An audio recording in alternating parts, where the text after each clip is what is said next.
샬롬 할렐루야. 히브리어 단어 묵상 17번째. 그의 인자하심이 영원하도다. 역대하 20장 21절. 백성과 더불어 의논하고 노래하는 자들을 택하여 거룩한 예복을 입히고 군대 앞에서 행진하며 여호와를 찬송하여 이르기를 여호와께 감사하세. 그의 인자하심이 영원하도다 하게 하였더니. 나는 최근에 이스라엘에서 온 메시아닉 그리스도인이 히브리어의 난해한 속성에 대해 강의하는 것을 들었다. 그는 히브리어 성경 CD뿐만 아니라 히브리어 강좌와 학습 안내서도 제공했다. 그의 주장은 히브리어에는 신비한 속성이 있어서 히브리어 성경을 이해하지 못해도 그저 듣는 것만으로도 특별한 축복을 가져다 준다는 것이었다. 나는 근본주의적 배경과 보수적이고 복음주의적 교육을 받았기 때문에 히브리어에 이런 신비한 요소가 있다는 것을 받아들이는 선을 넘지 못하게 할 것이라고 생각한다. 구세주의 이름을 영어로 예수라고 하거나 히브리어로 예수와라고 말하는 것은 내게 아무런 차이가 없다. 내가 어떻게 말하든 그분의 이름은 소중하다. 어떤 말씀이 하나님의 마음에 가까운가? 그래도 나는 히브리어의 특정 단어나 구절이 다른 언어보다 하나님의 마음에 더 가까운지 궁금하지 않을 수 없다. 나는 이 단어들을 히브리어로 말할 필요가 있다는 것이 아니다. 고대 히브리어의 정확한 발음을 아는 사람은 아무도 없다. 하나님의 마음에 귀한 말씀이 있고 그 말씀으로 하나님의 특별한 응답이 있다면 그 말씀의 발음은 거기에 따르는 믿음만큼 중요하지 않을 것이다.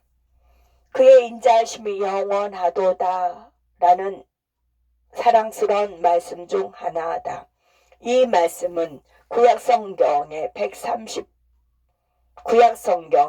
37번 나오는데 시편 136편에만 26번 나온다. 역대하 20장 21절에서 여호사밧 왕은 이 구절을 유다 왕국을 향해 진군하는 새 왕에 대한 전쟁의 외침으로 사용했다. 나는 이 말들이 그의 전투적 외침으로 당신의 어머니가 전투화를 신으십니다를 사용했을 때보다 훨씬 더 큰 영향을 미쳤다고 생각한다. 여호사밧은 유다의 경건한 왕이었다. 그는 음행을 금하고 바알 우상을 찾지 않았으며 온 땅에 레위인들을 보내 백성에게 율법을 가르치고 하나님의 계명을 지키도록 권면하였다. 그 결과 나라는 유례없는 평화와 번영을 누렸다. 역대하 20장에서 모압과 암몬의 세 왕이 강력한 동맹을 맺고 유다를 치러 진군을 시작했음을 알 수 있다. 상황이 절망적으로 보였지만 여호사밧은 옳은 일을 했다. 그는 백성을 모아 하나님의 얼굴을 구했다. 그는 주님께 부르짖으며 나라가 불가능한 역경에 직면했고 오직 하나님만이 구원하실 수 있음을 인정했다. 하나님께서 그들의 부르짖음을 들으시고 야하시엘이라는 레위 사람을 통해 애원의 말씀을 주셨다. 야하시엘은 다윗 시대에 성전의 악사를 맡은 아삽의 직계 자손이었고 하나님께서 사용하시는 것이 합당했다. 여호와께서 새 왕을 물리치기 위해 사용하실 수단은 군대가 아니라 성가대일 것이다. 하나님의 기름 부음 아래 야하시엘은 유다가 칼을 들지 않고도 여호와께서 새 왕의 군대를 멸하실 것을 애원했다.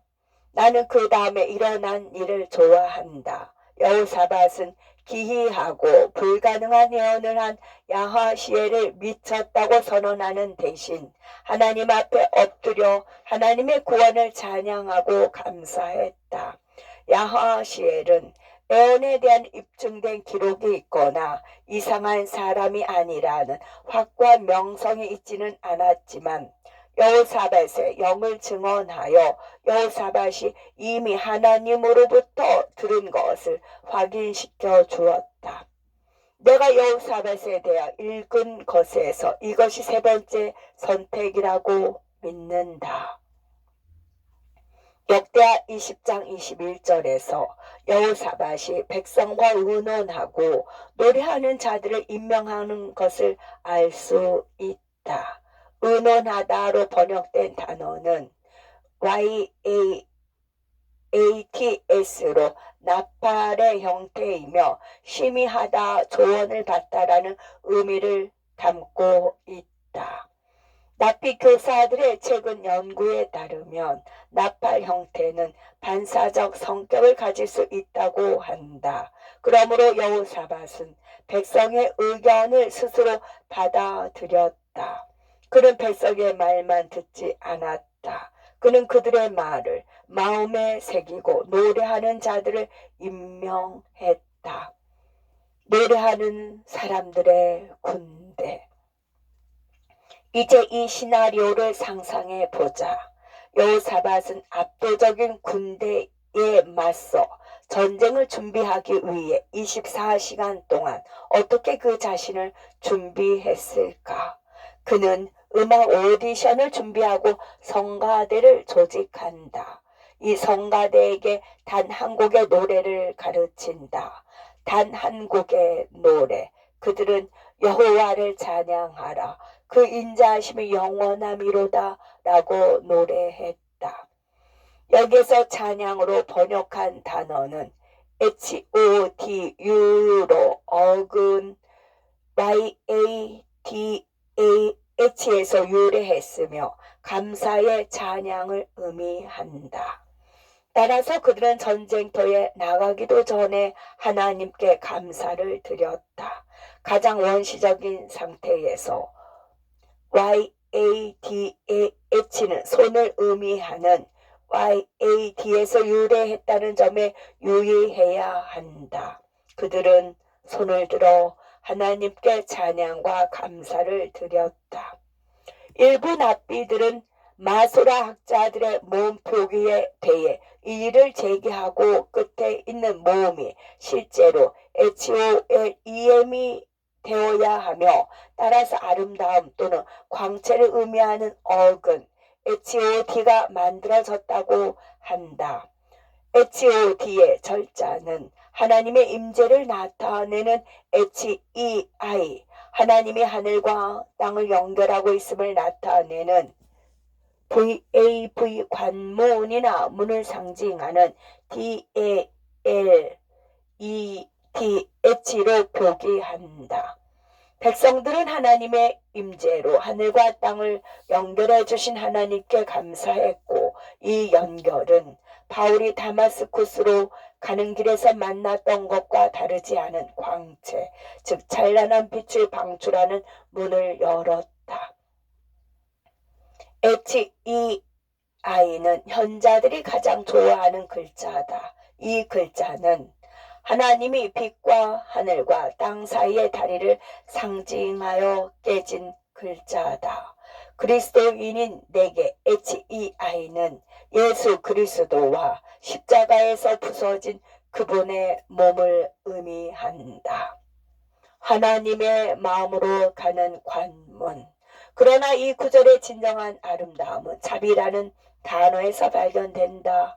이 단어는 히브리어로 CHASAT이며 절자는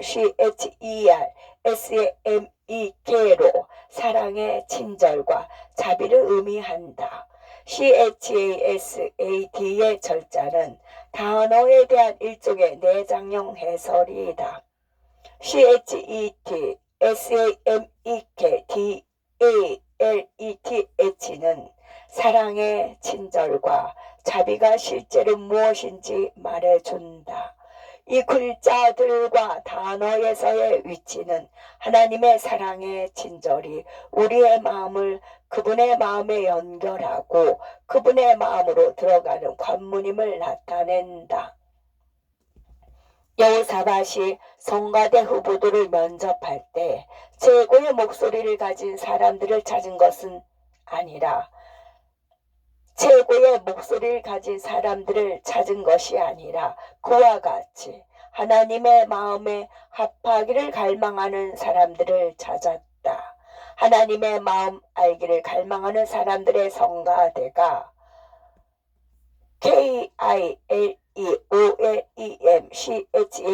KILEOLEMCHASEDO를 외칠 때 그분의 인자하심이 영원함이로다. 즉 그들이 말하는 것은 우리의 마음은 영원히 그분의 마음과 함께 있다는 것이다. 역대하 20장 22절에서 하나님의 백성이 이 말을 하는 그 순간에 여호와께서 복병을 두어 유다가 칼을 들기도 전에 모압과 암몬의 왕들이 서로 싸워 죽이게 하셨다고 성경은 말한다. 백성이 하나님과 마음을 합하는 순간 하나님은 그들의 대적을 치셨다. 그 인자하심이 영원함이로다. 예, 신비로움이 있을까? 아마도 진정으로 회개하는 사람이 주여 불쌍히 여기소서 나는 죄인이로소이다 라고 말하는 것과 같은 신비일 것이다. 진실한 마음에서 나오는 말은 하나님의 마음을 감동시키지 않을 수 없다.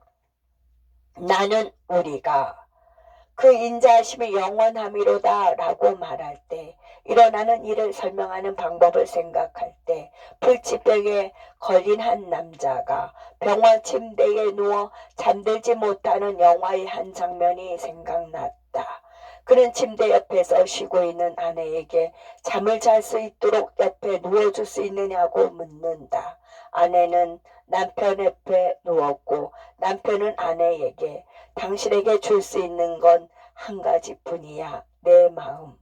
아내는 그 보답으로 그에게 심장을 주겠다고 말했다. 이것이 우리가